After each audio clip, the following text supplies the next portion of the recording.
जय श्री राम, जय हनुमान। कैसे हैं आप लोग। मैं जितेंद्र चोइथानी आपका आज के इस एपिसोड में स्वागत करता हूं। जैसा कि आप जानते हैं, मैं नित्य प्रति स्वामी लीलाशाह दर्शन पुस्तक का पाठ करता हूं। उसी कड़ी में आज के जिस विषय पर स्वामी जी का जो हम सत्संग पढ़ने जा रहे हैं वह विषय है सुख की तलाश। 30 मार्च 1965 को अखिल भारत सिंधी ब्रह्म खत्री सम्मेलन जयपुर में किया गया स्वामी लीलाशाह महाराज का प्रवचन। तो शुरू करते हैं। अच्छी पुस्तकें पढ़ो, ज्ञानदीप जैसी अच्छी पुस्तकें पढ़ो, स्वयं पढ़ो तथा दूसरों को भी पढ़वाओ। लोकमान्य तिलक तथा दूसरे बड़े बड़े लोग अच्छी अच्छी पुस्तक पढ़ते थे। जैसे पृथ्वी को बारिश की आवश्यकता है, इस प्रकार इंसान को शिक्षा व विद्या की आवश्यकता है। इसके लिए अच्छी पुस्तकें पढ़नी चाहिए। सभी भाइयों में यह शुद्ध भावना हो तो सबका उद्धार हो जाए। ईश्वर कैसे मिलेगा? हमें वास्तविक सुख चाहिए, इसके लिए पाप से दूर रहना चाहिए। स्वयं में एकता करो, प्रेम करो, भूल को भूल करके मानो। सभी देवता नहीं हैं, भूलें भी होती हैं, उनको सुधारना चाहिए। हम स्वयं ऐसा करेंगे तो दूसरों को भी कह सकेंगे। नाम से लगन लगाओ तथा सेवा करो। काम प्यारा लगता है, श्याम प्यारा नहीं लगता है।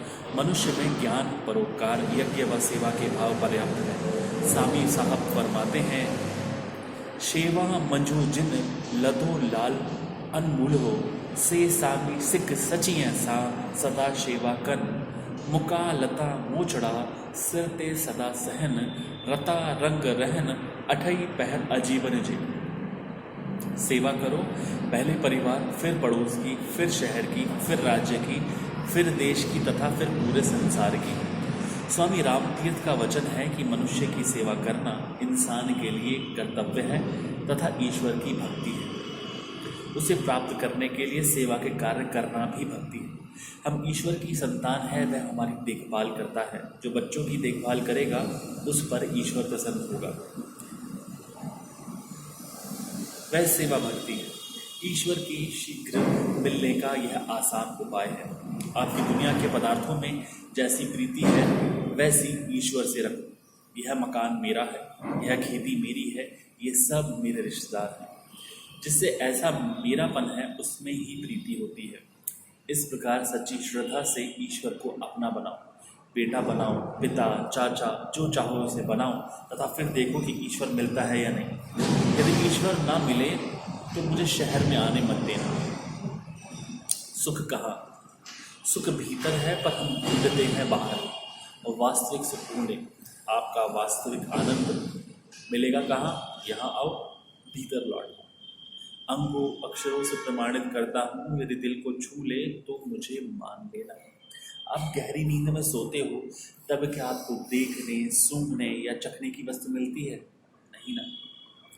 क्या सोना, चांदी, पुत्र, स्त्री आदि मिलती है? आंखें खोलते ही मैदान साफ नजर आता है, परंतु कहते हो कि आनंद में सो रहा था। आपको यह आनंद कहाँ से मिला? गहरी नींद से मिला, भीतर से मिला, ना कि बाहर से। बेटा घर में ढूंढ रहे हैं, शहर में। स्वयं को छोड़कर ईश्वर को बाहर ढूंढेंगे तो कुछ हाथ नहीं आएगा। आनंद क्या है तथा कहाँ है वह कैसे प्राप्त होगा वह समझो। यह आज से शुरू करो, जिससे हमारा मंगल व उद्धार हो। द्वेष, ईर्ष्या, काम, क्रोध आदि व बुरी संगत व बुरे कार्यों से दूर रहो।